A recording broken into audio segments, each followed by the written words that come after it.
नमस्कार. बाळूमामाचे दर्शन या यूट्यूब चॅनलवरती बाळूमाच्या भक्तांचं मित्रांनो सर्वांचं स्वागत असू दे. ठीक आहे, तर मित्रांनो आज आपण देवघरात कशा पद्धतीची पूजा करायची आणि कोणत्या वस्तू ठेवायच्या याबद्दल मी तुम्हाला या व्हिडिओच्या माध्यमातून भक्तांनो थोडक्यात माहिती सांगणार आहे. ठीक आहे, तर चला पाहूया. चांगलं चांगलं चांगलं श्री सद्गुरू संत बाळूमामाच्या नावानं चांगलं, हलसिद्धनाथाच्या नावानं चांगलं, मुळे महाराजांच्या नावानं चांगलं. तर चला आपण माहिती पाहूया. नमस्कार भक्तांनो, देवापुढे चिमूटभर साखर ठेवल्याने अनेक फायदे आहेत. यात देवप्राप्ती, कृतज्ञता आणि अनेक फायदे आहेत भक्तांनो.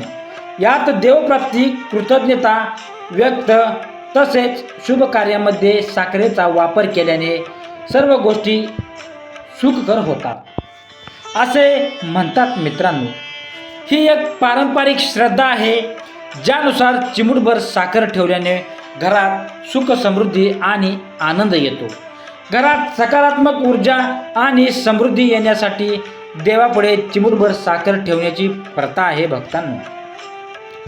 कोणत्याही शुभ कार्याची सुरुवात करताना साखर वाटली जाते कारण ती गोडवा आणि आनंद दर्शवते. आपल्या आधी भगवंताने जेवावे या भावनेने आपण देवाला नैवेद्य दाखवतो. तो नैवेद्य भक्तांनो दाखवताना काही सकारात्मकता, सुख, समृद्धी आणि सौभाग्य यासाठी लोक उपासना करतात, लक्षात ठेवा. पण भक्तांनो, आपल्याकडून या सर्व गोष्टी विविधपणे केल्या जात नाहीत आणि आपल्याकडून चुका होत असतात भक्तांनो.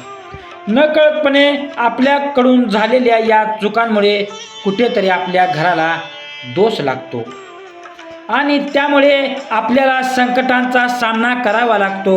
भगवंताच्या प्राप्तीसाठी भक्ती मार्गाचा नियम आहे भक्तांनो.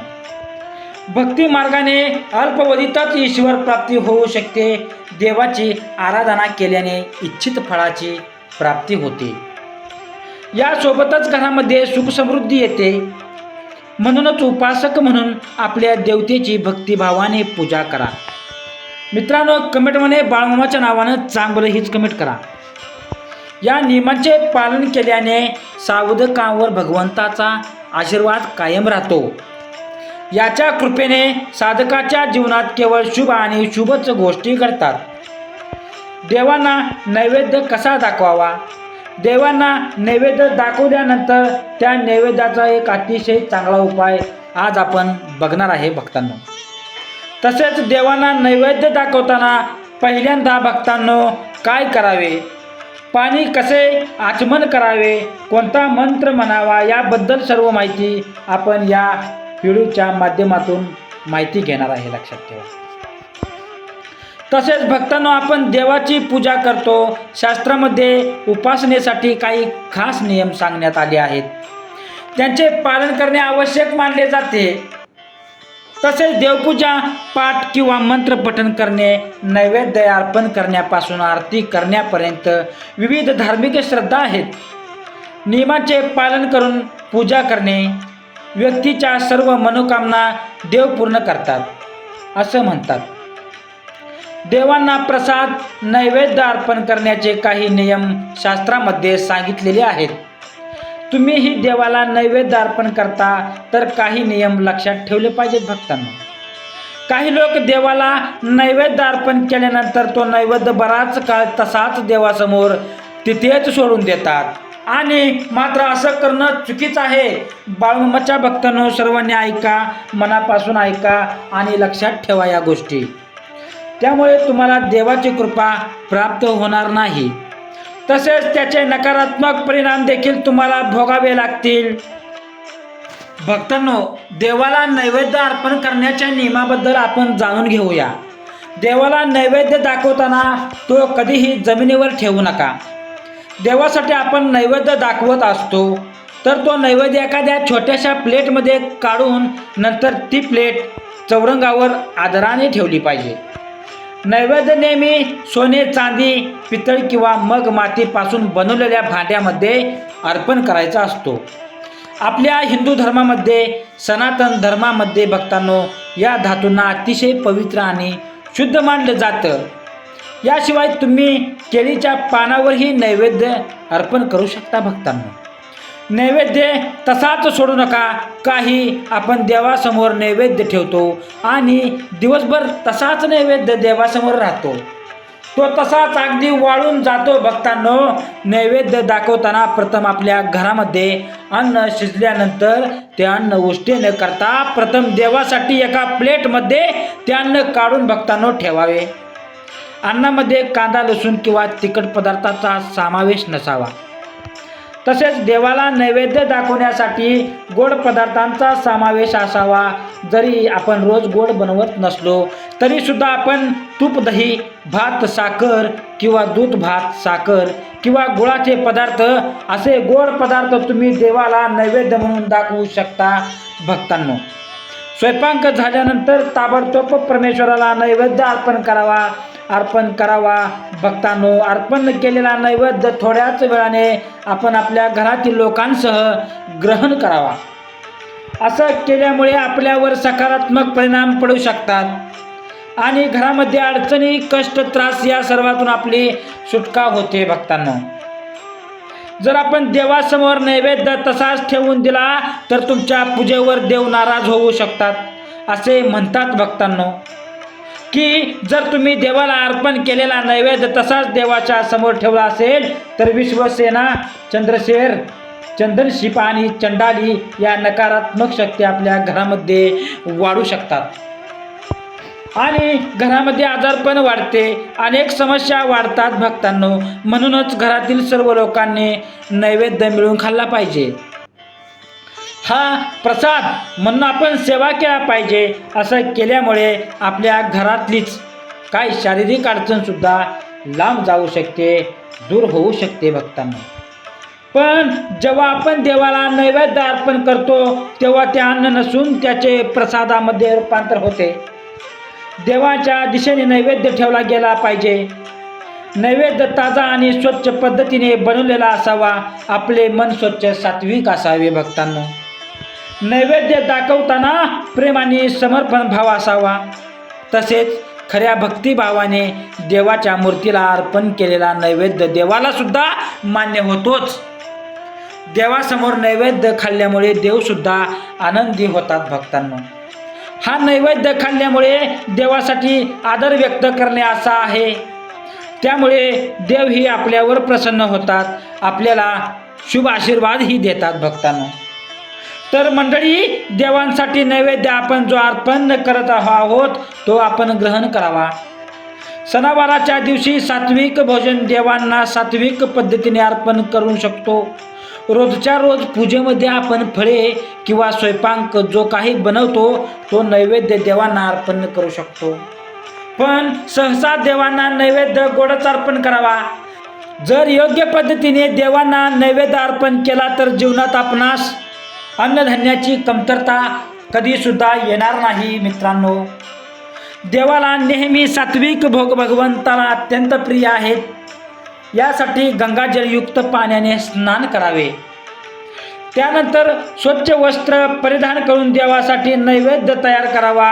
अन्न शिजवताना भगवंताचे ध्यान करावे भक्तांनो.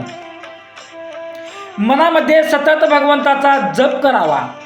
देवांना नैवेद्य दाखवताना ते अन्न चुकूनही उष्टे केलेले नसावे. आपण जे काही देवांना पदार्थ अर्पण करून शकतो यामुळे देव नाराज होतात. यासाठी जेवणापूर्वी फळे मिठाई किंवा प्रसाद घ्या आणि वेगळा ठेवा. पूजेनंतर देवाला नैवेद्य अर्पण करा.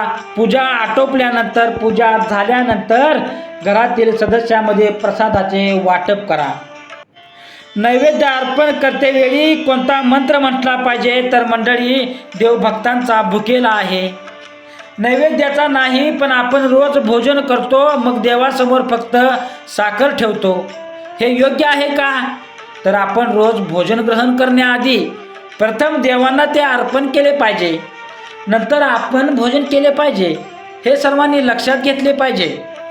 सकाळचे नित्यक्रम करून स्नान वगैरे केल्यानंतर शुद्ध जलाने अर्पण घरामध्ये आपल्यासाठी जे भोजन बनवतो तेच देवासाठी अर्पण करायला हवं.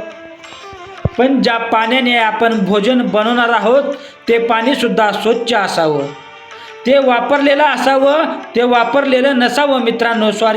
भोजन बनवल्यानंतर एका प्लेटमध्ये भोजन ठेवून देवासमोर ठेवावं. खरकाट्या किंवा खराब हाताने देवाला नैवेद्य दाखवू नये. देवाला नैवेद्य दाखवताना आपले हातपाय स्वच्छ धुतलेले असावेत, स्वच्छ वस्त्र आपण परिधान केलेले असावेत. एका प्लेटमध्ये जेव्हा आपण नैवेद्य घेतो तेव्हा एका पेल्यामध्ये पाणीसुद्धा घ्यावे. नंतर भक्तांनो, डाव्या हाताने उजव्या हातात पाणी घेऊन ओम प्राणायाम स्वाह, ओम आपनाय स्वाह, ओम व्यानाय स्वाह, ओम उदानाय स्वाह, ओम समानाय स्वाह, ओम बाळू मामाय नमः, ओम बाळू मामाय नमः हा मंत्र म्हणून नैवेद्य दाखवावं. भक्तांनो, आपण ज्या प्लेटमध्ये आपण देवांना नैवेद्य अर्पण करणार आहोत ते प्लेट किंवा ताट देवासाठी असावं. त्या ताटामध्ये आपण काहीही भोजन केलेले नसावं, याची सगळ्यांनी काळजी घेतली पाहिजे. देवासमोर साखर ठेवणे म्हणजे नैवेद्य अर्पण केला असा अर्थ होत नाही. देवासमोर साखर तर आपण ठेवतोच, पण हा प्रसाद झाला. नैवेद्य हे आपण घरामध्ये जे शुद्ध भोजन बनवतो ते अर्पण करणे म्हणजे नैवेद्य अर्पण करणे होय.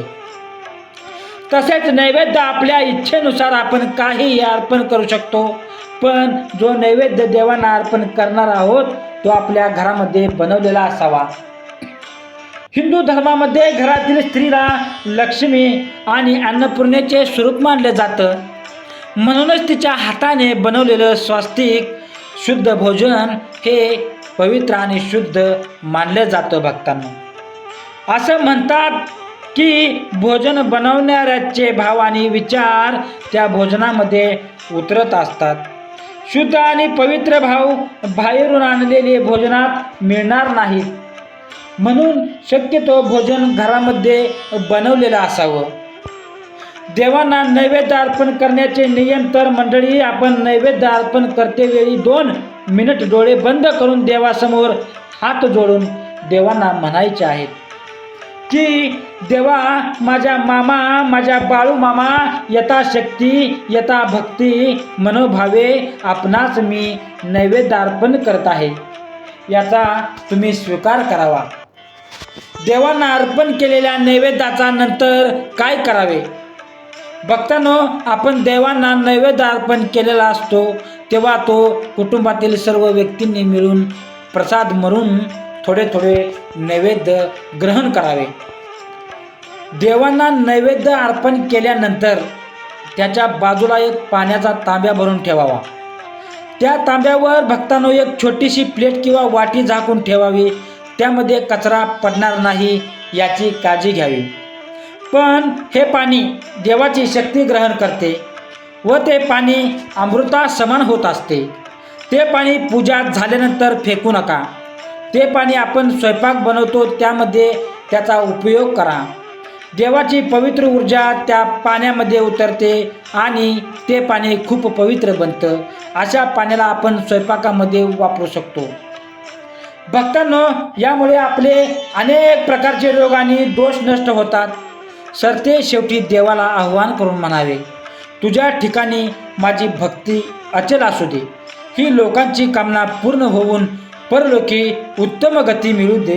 तुझ्या कृपा आशीर्वादाने मामा, तुझ्या कृपा आशीर्वादाने नैवेद्यार्थी वाढलेल्या अन्नात प्रसादत्व उतरू दे आणि अन्नभक्षण केल्यावर आम्हाला चांगल्या कार्याची प्रेरणा सदैव मिळू दे, कायम मिळू दे. असा असतो नैवेद्य विधी. हे सर्व करताना भक्तांनो, जरी वेळ लागत असला तरी नैवेद्य दाखवताना अवघ्या काही क्षणांचा अवधी असतो. कारण रोज हे केल्यामुळे आपल्याला आपोआप या गोष्टींची सवय लागते. त्यामुळे यासाठी वेळ जरूर काढावा. देवांशी क्षणभर संवाद साधावा. आपले आप्त नातलगांना आपण जसा प्रेमाने आग्रह करतो तसा देवांना करावा आणि त्यांच्या आशीर्वादाने आपल्याला सुग्रास भोजन मिळत आहे याबद्दल देवाकडे मनापासून आभार मानावे. मामांकडे मनापासून आभार मानावे. आपल्याप्रमाणे प्रत्येक जीवाला 2 वेळचे पोटभर भोजन रोज मिळो अशी प्रार्थनासुद्धा करावी आणि मग तो प्रसाद ग्रहण करावा. आपण जे खातो ते देवाच्या कृपेने, म्हणून पहिला घास त्याला आणि प्रेम समर्पण वृत्तीने नैवेद्य खावा. मग बघा देव जेवायला येतो की नाही. कोण कहते हे भगवान खाते नहीं, तुम शरीफ तुम शबरी के जैसे खिलाते नहीं. अच्युतम केशव कृष्ण दामोदरम नारायणम जानकी वल्लभ जय बाळू मामाय नमः. तर आपण नैवेद्य कसा अर्पण करायचा याच्यावर सविस्तर माहिती पाहिलेली आहे. हा अत्यंत चांगला व्हिडिओ तुम्हाला कसा वाटला, अत्यंत महत्त्वपूर्ण व्हिडिओ तुम्हाला आवडला असेल तर व्हिडिओतील सर्व माहिती तुम्हाला उपयुक्त वाटली असेल तर व्हिडिओला एक लाईक नक्की करा आणि चॅनलला सबस्क्राईब करून आम्हाला प्रोत्साहित करा. तसेच आपण सर्वांनी हा व्हिडिओ संपूर्ण पाहिल्याबद्दल आपल्या सर्वांचे मनपूर्वक आभार आहे मित्रांनो. श्री बाळू मामाय नमः, ओम बाळू मामाय नमः असं कमेंटमध्ये तुम्ही नक्की लिहा. चला चांग भलं बाळू मामाच्या नावानं चांग भलं.